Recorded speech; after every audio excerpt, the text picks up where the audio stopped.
रायगड महाराष्ट्रासह देश विदेशातील ताज्या बातम्या पाहण्यासाठी मॅक्स इंडिया लाईव्ह चॅनलला सबस्क्राईब करा आणि बेल आयकॉन दाबायला विसरू नका. ठाकरे गटाच्या महाविकास आघाडीमध्ये वादाची ठिणगी म्हणायचं का आपण याला? असं की महाविकास आघाडी सत्तेत आल्यापासून त्याची बिघाडी सुरू होती. मी म्हटल्याप्रमाणे केवळ सत्ता मिळवण्याचा एकमेव हेतू होता. कुठल्या राज्याच्या कल्याणाचा, राज्याच्या विकासाचा, समाजहितासाठी ते एकत्र आले नव्हते. आणि 2.5 वर्ष सत्तेत राहिलेत, एकत्र जेवलेत. त्यामुळे त्याच्यात शरद पवारांच्या बद्दल त्यांना का राग आहे, पवारांना त्यांच्याबद्दल का फारकत घ्यायची आहे, हे दोघांनाच माहिती येते काय कारण असलं पाहिजे. काल सर्वोच्च न्यायालयानं ज्या लाडकी बहीणसारख्या योजना असेल त्याच्यावर जे आहेत ते नाराजी व्यक्त केलेली आहे. एक परजीवींचा गट निवडणुकींच्या आश्वासनाच्या निमित्तानं तयार करता का अशी खंत व्यक्त केली आहे न्यायालयानं? नाही, आता माननीय सर्वोच्च न्यायालयाने जे काही मत प्रदर्शित केलं आहे त्याला वेगवेगळे कनोरे आहेत, पण त्याच्यावर मी भाष्य करणं उचित नाही. मला वाटतं जे काही राज्य सरकारच्या कल्याणकारी योजना जे सुरू आहेत, देशामध्ये सुरू आहेत, शेवटी त्यात आपल्याला लोकांच्या हितासाठी, त्यांच्या कल्याणाकरताच आपण सुरू केलेले आहेत. मला वाटतं मान्य सर्वोच्च न्यायालयाने त्याच्या संदर्भात जे निष्कर्ष नोंदवलेले आहेत त्याचा कॉन्टेक्स्ट काय मला कल्पना नाही त्याची. ते असे म्हणाले की या योजनांमुळे ग्रामीण भागात शेतीसाठी काम करायला मजुरी मिळत नाही, एक मोठी समस्या तयार होते. तुमचं काय ऑब्झर्वेशन आहे? नाही, वस्तुस्थिती मान्य सर्वोच्च न्यायालयाने जे निष्कर्ष नोंदवले ते बरोबर आहेत. त्या सगळ्या फ्रीबीजमध्ये अनेक प्रश्न आहेत, शेतीमध्ये मजूर मिळत नाही किंवा अडचणी आहेत. पण मुद्दा असा आहे की शेवटी त्यासाठी योजना बंद करता येत नाही. त्याला काही वेगळे पर्याय असू शकतात का, की काही त्याला ह्या सगळ्या योजनेतून काय अकाउंटेबिलिटी आणता येईल का, एक वेगळा पर्याय असू शकतो. पण मला वाटतं त्याच्यावर एक वायडर डिबेट होण्याची आवश्यकता आहे. शिवभोजन कार्यक्रमाला विरोध होतो, त्याच कार्यक्रमाला संजय दिना पाटील जात आहे. कशा पद्धतीने तुम्ही पाहता? एकीकडे काही खासदार, एकूणच खासदार शिंदे गटाच्या संपर्कात आहे असं दिसतंय. हे खरं मला तर का माहिती कोण कोणी संपर्कात आहे. एवढंच आहे महत्त्वाचं की हे सगळे मला वाटतं ठाकरे गटांची लोक जे आहेत त्यांना आता संन्यास घेण्यापर्यंत मार्ग उरला नाही आहे. त्यामुळे आता त्यांना पर्याय शोधत आहेत. आणि त्यामुळे आता हे रोज आपल्याला पाहायला मिळणार आहे, कोण अडचणीत आहे, कोण कोणा संपर्कात आहे. मला वाटतं आपण सगळे मात्र एवढंच आहे की शेवटी राजकीय स्थित्यंतरामध्ये लोकांना शेवटी स्थैर्य पाहिजे असतं, त्याचा जो परिणाम आहे.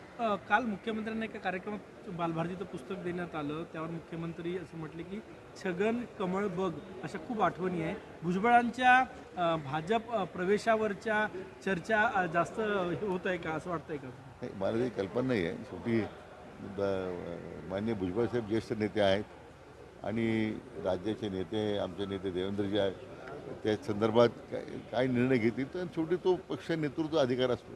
काँग्रेसचे काही खासदार भाजपच्या संपर्कात आहेत, काही मित्र जे तुमचे? नाही, माझ्या कोणी संपर्कात नाही आहे. त्यामुळे मला वाटतं निश्चितच काही लोकांची मानसिकता असेल हे मला माहीत नाही. ज्या अर्थी यावर सगळ्या चर्चा होते संपर्कात लोक आहे म्हणून, पण मला कल्पना नाही आहे. काँग्रेसच्या प्रदेशाध्यक्षपदी सपकाळ यांचं नाव चर्चेत आहे. तुम्ही बरेच वर्ष काँग्रेसमध्ये काम केलं. जे कद्दावर नेते आहे काँग्रेसचे, त्यांना डावलून एक नवीन नाव पुढे येत आहे. नाही, असं आहे की आपला गैरसमज आहे. सत्ता होती म्हणून सगळे तयार होते. आज काँग्रेसची सत्ता नाही आहे, येण्याची शक्यता नाही आहे. एवढी निच्चांकी आकडेवारी काँग्रेसने कधी गाठली नव्हती. त्यामुळे ते प्रदेशाध्यक्षाचं पद कोणी घ्यायला तयार नाही आहे. प्रत्येकजण दुसऱ्याकडे बोट दाखवतो आहे. हर्षवर्धन माझा जुना मित्र आहे, आजचे चांगला संघटक आहे. त्याला संधी मिळाली तर काय चांगलीच गोष्ट असेल. परंतु हा गैरसमज आहे की दिग्गजांना डावलून दिग्गजच पळून गेले सगळे, आणि हे दिग्गज आता सत्ता नाही म्हणून पक्षाची संधी नाकारतात. त्यांचं खरं आता पक्ष श्रेष्ठीच्या समोर उघडं पडलेलं आहे. शिवभोजन थाळीचं शिष्टमंडळ अजितदादांना भेटायला गेल्यावर अजितदादांनी त्यांची भेट नाकारलेली आहे. या सगळ्या शिवभोजन थाळीच्या बाबतीत सरकारची काय भूमिका आहे? मला खरंच कल्पना नाही आहे. कारण आता त्या अर्थ मंत्रालयाकडून आता पण अशी कुठलं थाळी भोजन योजना बंद करावी की आणखी कुठल्या योजना बंद करावी असं कुठला प्रस्ताव तरी आमच्या समोर मंत्रिमंडळापुढे नाही आहे. उपमुख्यमंत्री शिंदेजी नाराज आहे का, काही बैठकांना येत नाही का, सगळं अलबेल आहे? नाही, सगळं अलबेल आहे, अजिबात नाराज नाही. प्रत्येकाच्या शेवटी मंत्रिमंडळाच्या प्रत्येक बैठकीला हजर असतात. मला वाटतं सरकार उत्तम प्रकारे चाललेलं आहे, पुढे नाराजी नाही आहे. सरकार चांगला चालू असल्यामुळे काही लोक नाराज आहेत, हा त्याचा भाग आहे. सर हिंदी में बताइए कि सुप्रीम कोर्ट ने कहा है कि लाडली बहना जैसी योजनाओं को जिस तरह से लाभ दे रहे हैं उसकी उनकी आदतें बिगाड़ रही है, तो सुप्रीम कोर्ट ने जैसे कि माननीय सुप्रीम कोर्ट के टीका टिप्पणी पे जो उन्होंने इसमें ऑब्जर्वेशन किया है उस पर टिप्पणी करने तो मुझे कोई अधिकार नहीं है, लेकिन उन्होंने जो बात कही उसको मैंने जो पहले कहा कि वाइडर डिबेट की ज़रूरत है, उसके पॉजिटिव एंगल से ही देखना चाहिए. सर कांग्रेस को आप बहुत अच्छी तरह से जानते हैं, अध्यक्ष पद लेने के लिए कोई तैयार हुए, अभी सरकार का नाम आया वो आपके बहुत प्रसिद्ध भी थे, क्या लगता है कि इस तरह से कांग्रेस में जो ये चल रहा है?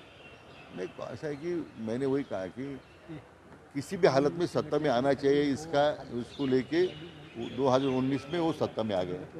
यानी शिवसेना के साथ जो कभी उनकी पॉलिटिकल आइडियोलॉजी भी नहीं जमती थी, उनको साथ में लेके सत्ता बनाई. अभी सत्ता चली गई, कई दिग्गज नेता हार गए, दोबारा चुन के आने की उनकी क्षमा उनकी अभी कोई चांस नहीं दिख रहा है. लेकिन इसलिए एक पार्टी अभी मेरे ख्याल से एक नया चेहरा देने की पहल कर रही है, क्योंकि सत्ता नहीं तो दिग्गज नेता भी भाग रहे पार्टी से. कांग्रेस की हालत और बदतर होने वाली है आने दिनों में. Thank you.